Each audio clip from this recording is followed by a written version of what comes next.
Did you ever read Great Expectations when you were younger, Jeremy? And if so, did you feel any added pressure playing such a well-known part?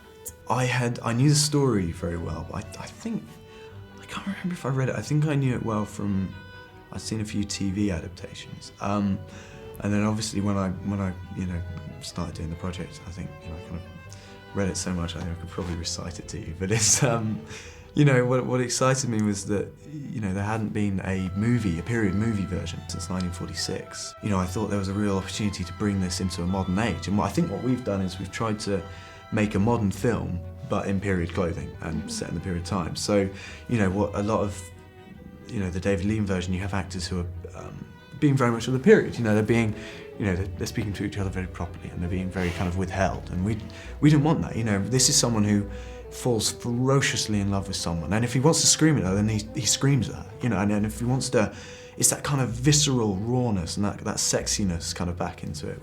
Not making a boring period movie, making an exciting, violent kind of version. What was it like filming the romantic scenes with Holiday Granger? It's funny because Holiday, Stella as a character is very cold and very, very hard and very cruel, and Holiday is just the opposite of that.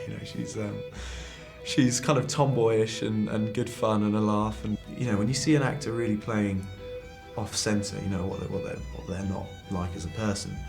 It's amazing when you're chatting and then suddenly, okay, we're getting ready to roll, and bam, she's Estella, and it's and it's great when someone commits like she does. Yeah.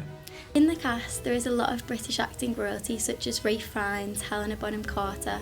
What was it like being on set with such great actors?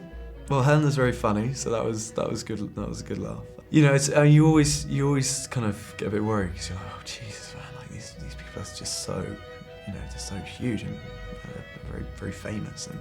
But then of course you meet people and they're just very good at what they do. The first day of rehearsal, I remember Helena turning up with kind of pages and pages of notes and ideas and things, and you think this is Helena Bonham Carter, and she still puts that much work and that much commitment into everything she does. And Rafe's exactly the same. Him kind of, being a character a lot, nearly all the time, being a character, and him just going, all right, Jerry, let's improvise, and you do a little improvisation and then go into a scene, and Rafe didn't have to do that for me. I'm just this snotty little new kid, like he didn't have to put himself out there like that, and it was, I was amazed at their kind of generosity, I guess. Yeah. So your younger brother plays the younger Pip in the film. Did you give him any acting tips, and were your parents proud that there was two actors in the family?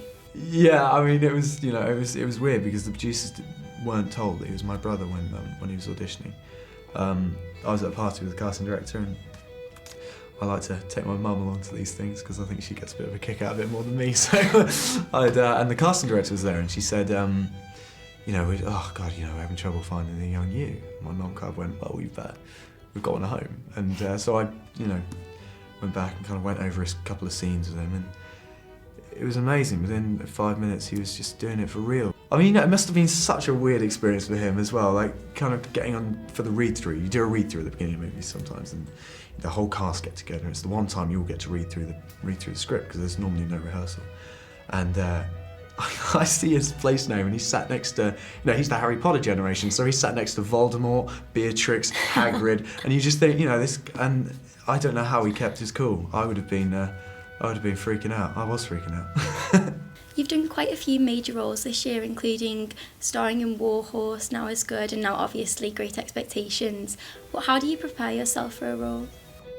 As I said, there's no rehearsal really with the film. I mean, when I used to do theatre, I used to have this kind of nightmare of turning up and getting out on stage on the first night, and it's the play that you haven't rehearsed for, it's the play that you don't know the lines for, and in a way, film is kind of like that. I like to spend as much time as possible. I spent 6 months with this script, and that means, when I wasn't shooting every single day, just going through it, kind of come up with every single way that you can play something.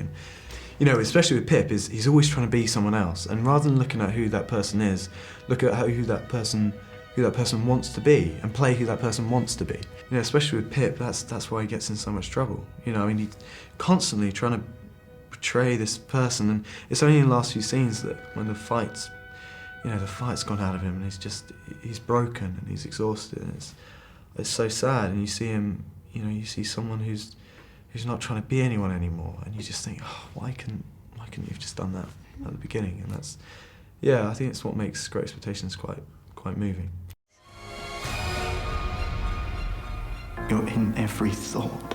You're part of my existence. You're part of me.